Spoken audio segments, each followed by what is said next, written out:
Well, hello friends, Matt here, and today, by request of the good people on the Twitters, I am taking a look at a new disc from Axiom, the Simon Line Pixel. I have mine in the Electron Firm plastic. I actually got this at a tournament called the Pixel Party, where they kind of celebrated the release by giving everybody one of these and one other MVP disc of their choosing. They didn't have any flares or deflectors, which I really wanted, so my other one, I got a Mayhem, which was somehow the most overstable disc they had there. Whole lot of proxies, because people like those. But checking out the Simon Line Pixel, it is a putter that is not dissimilar to one that he is associated with, and that is the P2, formerly from Discmania.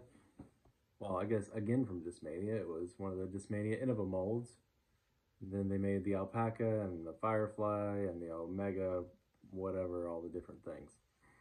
But you get a look at that profile. It's a pretty neutral putter profile. The protrusion of the core on the bottom gives it like a micro bead type feel. And the shoulder's pretty high. It kind of reminds me of a Nomad, but it's got more shoulder to it.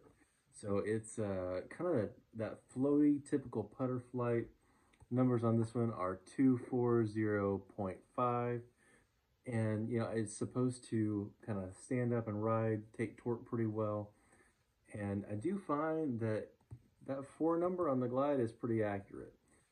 I got to throw it on several different courses, you'll see, on a pretty good variety of shots. I only threw this one backhand. I tried it forehand once. I really don't like the grip for forehand.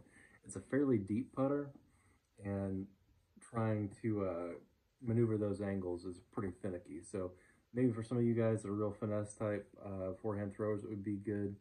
One thing that's kind of interesting is the way that the shoulder manifests on the inner rim almost gives it like a rounded feel where the rim meets the flight plate.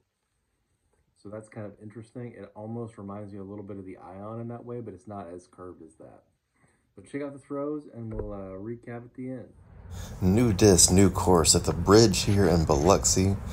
Throwing a little flip-up hyzer out there. It does its thing, and I'm going to try to putt while holding the camera here on this elevated basket and pull it off.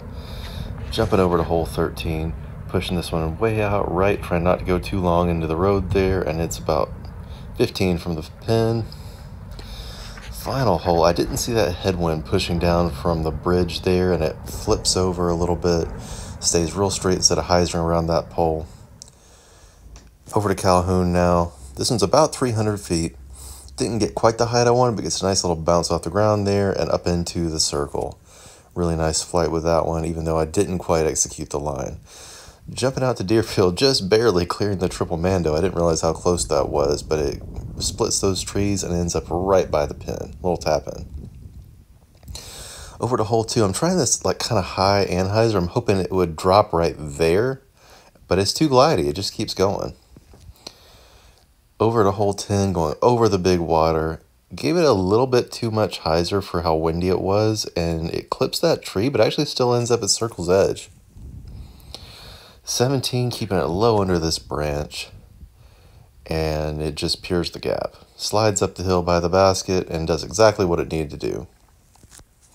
Hole 20, keep it on a hyzer to split these trees right there. And a little bit right side, but in the circle.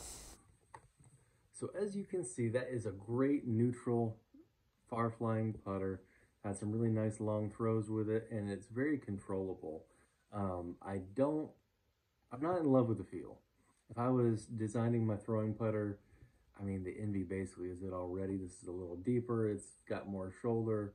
It's got that micro bead feel. It's a lot of things that are not my preference, but if you like those things, the flight is really good, and a lot of people are going to dig this one for throwing. For putting, I don't know. I think if you're a loft putter, it probably would do pretty well because it's going to be a nice floaty neutral disc, but I could never get the grip feeling quite right. I made a couple of decent putts with it. The one you saw in the video in the elevated basket, that was actually like 22 feet holding a camera like that. So fairly impressed with it as far as how it performed, but the feel was not my absolute favorite. So I think if you have maybe some longer fingers and you like those deeper, more rounded feeling putters, that could be an awesome one for you. So check it out if that is your thing. And I do think the flight's really great. I mean, if I wasn't throwing MBs already, I would kind of have to consider after some of those part drops with this guy. So thank you very much for watching. Have a great day, and I will see you in the next one.